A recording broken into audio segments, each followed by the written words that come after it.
નમસ્કાર, મારું નામ શિવજી સિજુ. આજે કચ્છ યુનિવર્સિટીમાં અનુસૂચિત જાતિના તમામ વિદ્યાર્થીઓ ધરણા પ્રદર્શન ઉપર બેઠા છીએ. કચ્છ યુનિવર્સિટીના કુલપતિને વિદ્યાર્થીની રજૂઆત સાંભળવા માટે સમય નથી. સવારના 11 વાગ્યાથી અમે કુલપતિ સાહેબને મળવા માટે એમની ચેમ્બરમાં બેઠા હતા, પણ હવે 2 વાગ્યાનો સમય થયો છે, છતાં સાહેબ અહીંયા આવ્યા નથી. સાહેબને કોઈ વિદ્યાર્થીઓની વેદના એમની રજૂઆતની પડી નથી. તેઓ નજીકમાં જ કેમેસ્ટ્રીના ડિપાર્ટમેન્ટની અંદર કોઈ પ્રોગ્રામમાં હાજરી આપી રહ્યા હતા. એમણે એવું કીધું કે અમે આવીએ છીએ પ્રોગ્રામ પતાવીને, પ્રોગ્રામ પતી જાય એના પછી તમને મળીશું.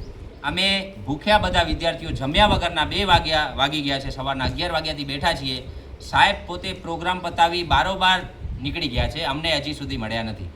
આ કચ્છ યુનિવર્સિટીના વાઇસ ચાન્સેલર એવા ડૉક્ટર મોહનભાઈ પટેલની વાત છે.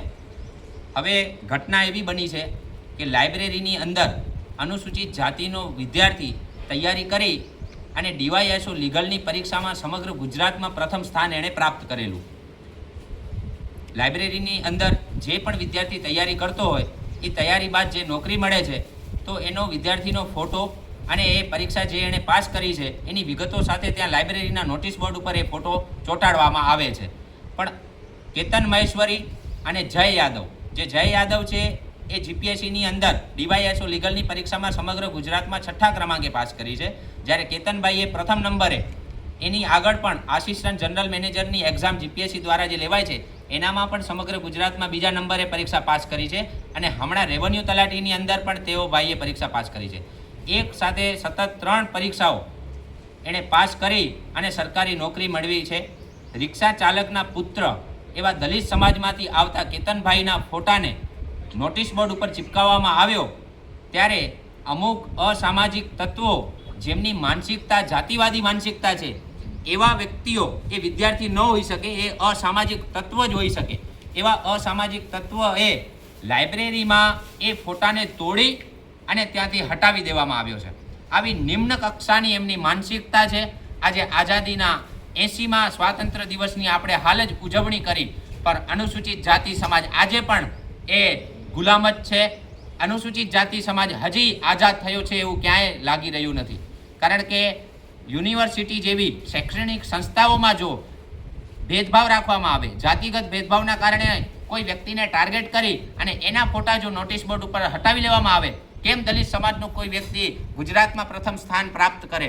આ જો જાતિવાદી કીડાઓ ઉપરથી સહન ન થાય તો હું કહું છું કે તમે યુનિવર્સિટી મૂકી દો, અહીંયાથી વયા જાઓ. અને યુનિવર્સિટીના VC સાહેબ એને અમારી રજૂઆત સાંભળવા માટેનો સમય નથી, તો એમના પદ ઉપરથી રાજીનામું આપી દે અને ઘરે વયા જાય, એ હું અહીંયાથી શિવજી સિજુ એમને કહું છું.